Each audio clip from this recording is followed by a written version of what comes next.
Tentu ini semuanya baik ya, maksud memperkenalkan Minang, budaya Minang dan segala macam. Yang saya tidak lihat adalah dimensi waktu dalam perkembangan waktu yang bagaimana usaha saudara itu berjalan. Perjalanan waktu yang akan kita tempuh tidak sama 20 tahun ke depan dibandingkan dengan 20 tahun ke belakang. Lain dia. Kalau saudara bicara bahasa tadi dalam kurun waktu 20 tahun ke belakang, saya tenang pikiran saya, hati saya. Tapi kalau saudara bicara ini dan saya bergelut dengan pemahaman bahwa 20 tahun Indonesia berubah dan dalam uraian saudara dimensi perubahan Indonesia itu tidak ada, maka saya agak gelisah. Mengapa gelisah itu? Minangkabau, Sumatera Barat, termasuk Mentawai, tergolong dalam provinsi yang terancam perubahan iklim, naiknya muka laut dengan dampaknya pada Mentawai, pada pantai barat Sumatera, Padang sampai ke selatan. Saudara kalau ke Padang, saudara lihat bahwa kita pasang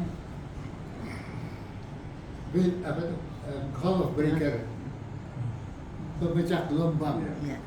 Kalau saudara lihat kita berjalan di pantai Padang, maka pantai Padang itu ada bangunan pemecah gelombang.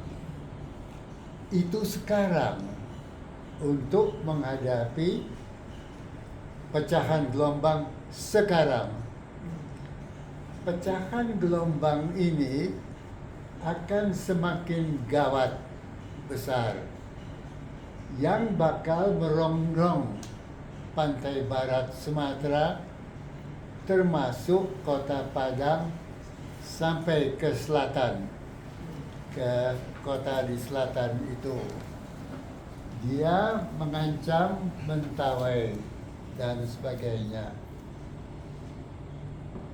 Maldives adalah kepulauan yang berada di lautan India dan Indian Ocean itu. Maldives sekarang mengalami ancaman naiknya muka laut akibat cairnya bongkah es di kutub utara. Ketika bongkah es kutub utara itu cair, maka berdampak pada naiknya muka laut mempengaruhi Maldives. Sehingga Maldives berada pada kondisi mencari tanah guna menampung di daratan India macam-macam, menampung penduduknya.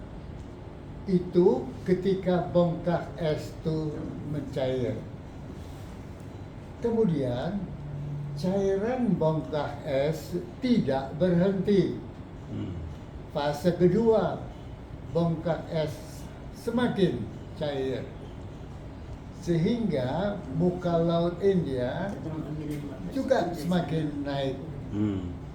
Dan ini mempengaruhi Mentawai dan pantai barat Sumatera. Maka dari 38 provinsi kita perhitungkan, melihat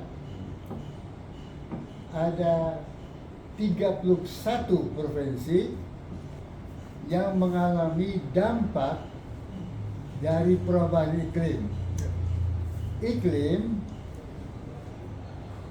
naik mulai dari 2014 itu Intergovernmental Panel on Climate Change yang mengukur suhu dunia dalam konferensi internasional di Paris mengungkapkan, hai para pemimpin, mohon kendalikan pencemaran karbon dioksida.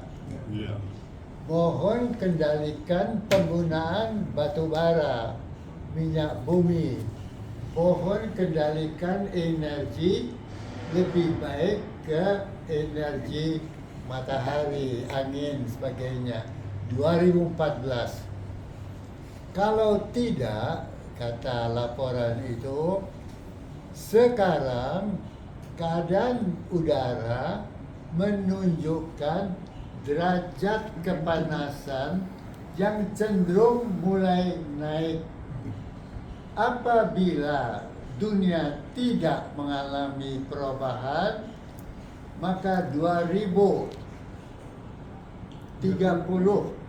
ke 2005 suhu yang tadi kemudian akan bergerak ke 1,5 derajat yang memuncak di 2030 dan 2050. 1,5 derajat average dunia berarti di atas Switzerland bisa lebih rendah, tapi di Khatulistiwa bisa lebih tinggi.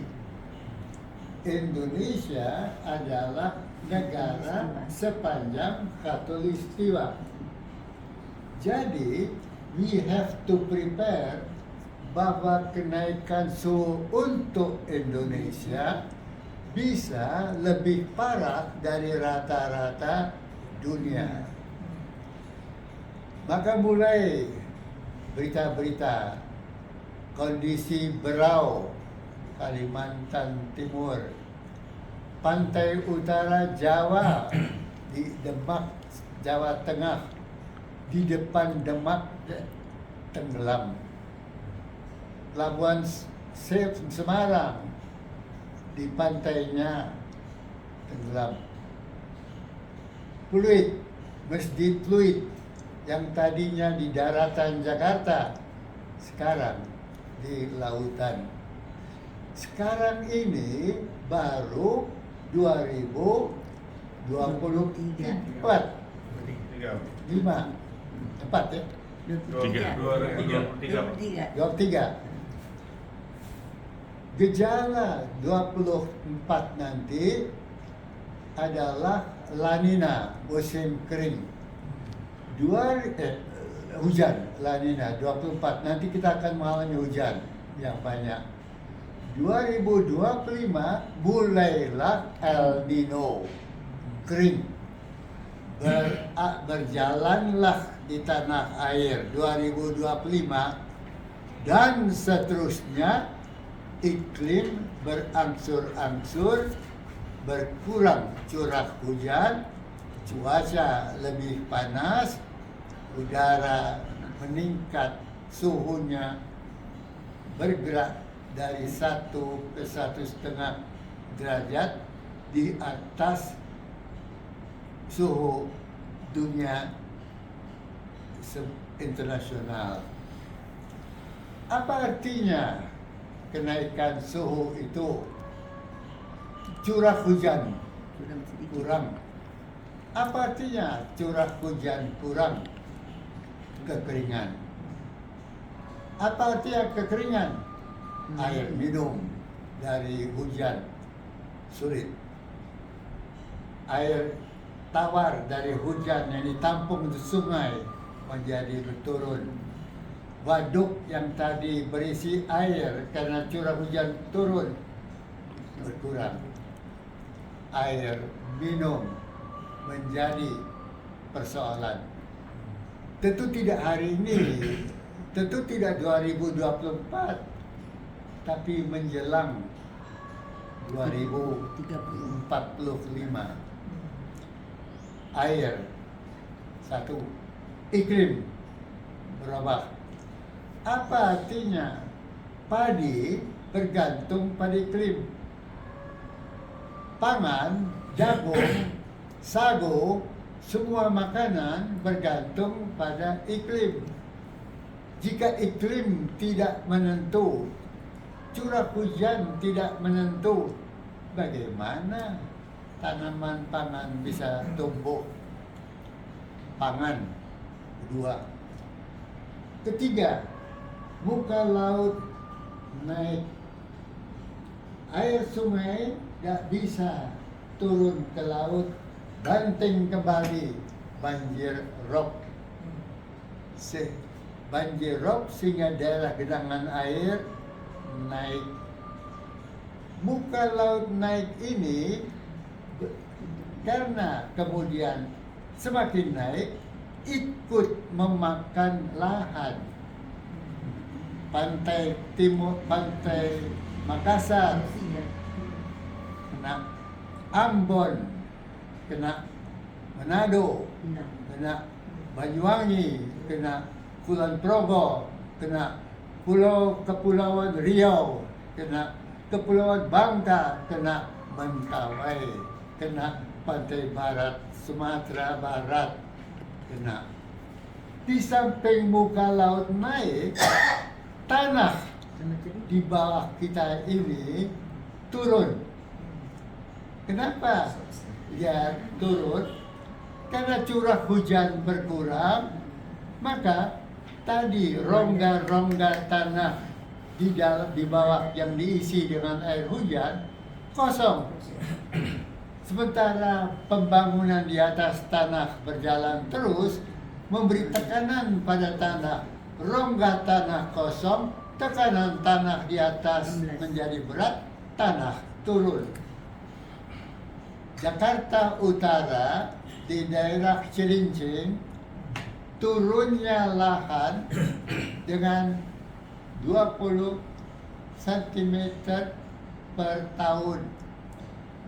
5 tahun nanti 1 meter dia turun. Apa artinya turun tanah? Pengalaman kita di Demak.